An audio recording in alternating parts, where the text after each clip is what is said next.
గుంటూరులో ఉన్నాను. దానికి సంబంధించి ఎన్టీఆర్ మున్సిపల్ స్టేడియంలో ఉన్నాను. చాలామంది సీనియర్స్ ఉన్నారు ఇక్కడ. ఎన్నో సంవత్సరాలుగా రాజకీయాలని వాళ్ళు చూస్తున్నారు. ఇక్కడ పరిస్థితి ఎలా ఉందో తెలుసుకున్నాం. నమస్కారం అండి, మీ పేరు? నా పేరు చలపతిరావు అండి. చలపతిరావు గారు, సార్ చెప్పండి, గుంటూరు పార్లమెంటు స్థానం నుంచి పెమ్మసాని చంద్రశేఖర్ పోటీ చేస్తున్నారు. ఎలా ఉండబోతుంది? పెమ్మసాని చంద్రశేఖర్ అంటే ఏం చెప్తారు? ఆయన పార్టీ కోసం ఆయన మంచి చదువుకున్న వ్యక్తులు అండి. ఆయన బాగా చదువుకున్న అతను, తెలివితేటలు ఆయన చూస్తుంటే ఆయన మాట్లాడే మాటలు కానీ ఏదైనా చూసి చాలా నీట్గా మాట్లాడుతున్నాడు, పద్ధతిగా చదువుతున్నాడు. అలాంటి వాళ్ళు రావాలని నేను కోరుకుంటున్నానండి. ఓకే, అంటే ఆయన ఎన్ఆర్ఐ ఉన్నారు, బట్ ఆయన ఏదైతే గుంటూరుని అభివృద్ధి పథంలో తీసుకెళ్తారని గుంటూరు ప్రజలు నమ్మబోతున్నారా? 100% నమ్ముతున్నారండి. ఎందుకంటే ఆయన బాగా మనిషి, స్వతహాగా మంచి తెలివిగలవాడు, చదువుకున్నటువంటి వ్యక్తి, డాక్టర్. అది కాకపోయినా ఆయన బాగా చేస్తాడని మా కోరిక, చేయాలని మా కోరిక, చేస్తాడని కూడా అనుకుంటున్నాం మేము. ఓకే, అంటే ప్రధానంగా గుంటూరులో సమస్యలు ఏమున్నాయి, ఇంకా మీకు ఏది ఇస్తే బాగుంటుంది అనేది అంటే మీరేం చెప్తారు? ఏమి లేదండి, డెవలప్మెంట్ ఎవరు చేస్తే డెవలప్మెంట్ చేయాలి. బట్టన్ నొక్కడం అనే సమస్య కాదండి. బాగా డెవలప్మెంట్ ఏం చేయాలి, ఏం చేస్తే బాగుంటుంది, 4 కంపెనీలు రావాలి, అన్నీ రావాలి. బటన్ నొక్కండి, నొక్కొద్దా అంటలా. నేను బటన్ నొక్కితేనే నాకు ఓట్లు పడితే, నేను బటన్ నొక్కితే నాకు ఇది వద్దు అనుకునేవాడిని. మనం ఏం చేయలేదు. నా లెక్కల బడికి బటన్ నొక్కు, అభివృద్ధి కూడా చూపించు. ఓకే, ఆ అభివృద్ధి చూపించి నువ్వు బటన్ నొక్కడం తప్పేం లేదు. ఎవరికైనా పేదలు బాగుండాలని కోరుకుంటున్నాం, పేదవాళ్ళు బాగా ఇవ్వాలని మనం కోరుకుంటున్నాం. కానీ చేసేది ఇప్పుడు అంతా పేదలకు ఇవ్వద్దంట, నువ్వు సంపాదించి ఇవ్వు, అప్పు తీసుకొచ్చి నువ్వు ఇచ్చేదేంది, అది చాలా తప్పు. నా లెక్కల బడి అది కరెక్ట్ కాదు. ఓకే, అంటే వాళ్ళు చెప్తున్నారు మేము సంక్షేమం చేశాము అని చెప్తున్నారు, డెవలప్మెంట్ కావాలని ఒకరు అంటున్నారు. సంక్షేమం డెవలప్మెంట్ చంద్రబాబు నాయుడు ఇస్తారని ఆంధ్రప్రదేశ్ ప్రజలు నమ్ముతున్నారంటారా? ఇప్పుడు పరిస్థితిని బట్టి గ్యారెంటీ నమ్ముతారండి. ఎందుకంటే వాళ్ళ పరిస్థితుల్లో తెలుగుదేశం వస్తే ఏదో 4 ఉద్యోగాలు వస్తాయి, పిల్లలు బాగా డెవలప్ అవుతారు, పిల్లలు బాగుపడతారని ఆలోచనతో ఉన్నారండి.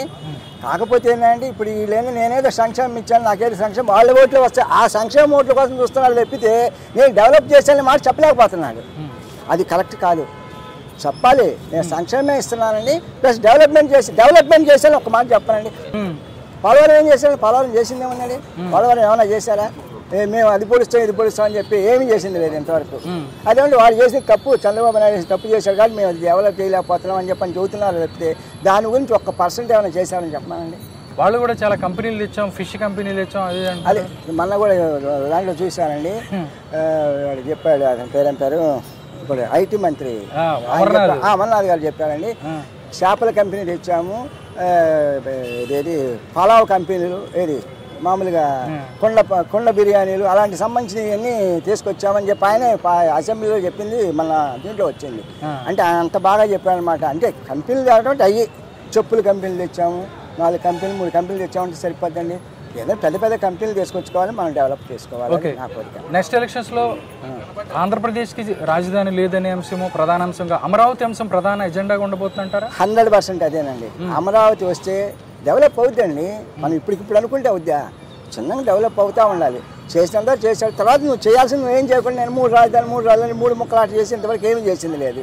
ఏమైనా 3 చేసావంటే అదే కోర్టు ఎందుకు ఇస్తుంది? కోర్టు కరెక్ట్గానే ఇస్తుంది. నీకు కరెక్ట్ ఇది అని చెబుతుంది, అదే చేయమంటుంది. అంతేగాని ఆయన ఏం వద్దంటలేదుగా. ఓకే, మీ ఒపీనియన్, ఎన్ని సంవత్సరాలుగా మీరు ఒక రాజకీయాలను చూస్తూ వస్తున్నారు? ఎన్ని సీట్లు రాబోతున్నాయి టీడీపీకి, ఎన్ని సీట్లు రాబోతున్నాయి వైఎస్ఆర్సీపీ కంటే? మీ ఒపీనియన్ ఏం చెప్తారు? ఎన్డీఏ ప్రభుత్వానికి, కూటమికి నాకు తెలిసినంత వరకు 110 సీట్లు గ్యారెంటీగా వస్తాయండి. ఎవరు చెప్పుకోవటమే కానండి, వీళ్ళు మాకు ఇది వస్తుంది ఇది వస్తుంది, నేను సంక్షేమం చేశాను చెప్పుకోవటమే కానీ అది ఒట్టి మాట్లాడండి. సంక్షేమం ఇచ్చినంత మాత్రం వాళ్ళు ఓట్లు వేస్తారని గ్యారెంటీ ఏంది? ఆ ఓట్ల కోసం ఎదురు చూస్తున్నారు తప్పితే నేనేదో పొడుస్తాను ఎరగబొడుస్తున్నాను నేను చేస్తున్నానని చెప్పే మాట నాకు అందాలి. ఓకే, పార్లమెంట్లో కూడా ఎలక్షన్స్ జరగబోతున్నాయి. అక్కడ ఎవరు రావాలని కోరుకుంటున్నారు? నరేంద్ర మోడీ నాయకత్వం రావాలని కోరుకుంటున్నాను. నరేంద్ర మోదీ నాయకత్వం రావాలని కోరుకుంటున్నాను. ఓకే, అంటే న్యాయయాత్ర చేస్తున్నారు రాహుల్ గాంధీ, వీళ్ళు రకరకాలు చెప్తున్నారు. అన్నీ ఏంటంటే మనం ఎవరి విధానం వాళ్ళకు ఉంటుంది కాబట్టి నా కోరిక మళ్ళీ నరేంద్ర మోడీ రావాలని కోరుకుంటున్నాను. Okay, thank you so much అండి.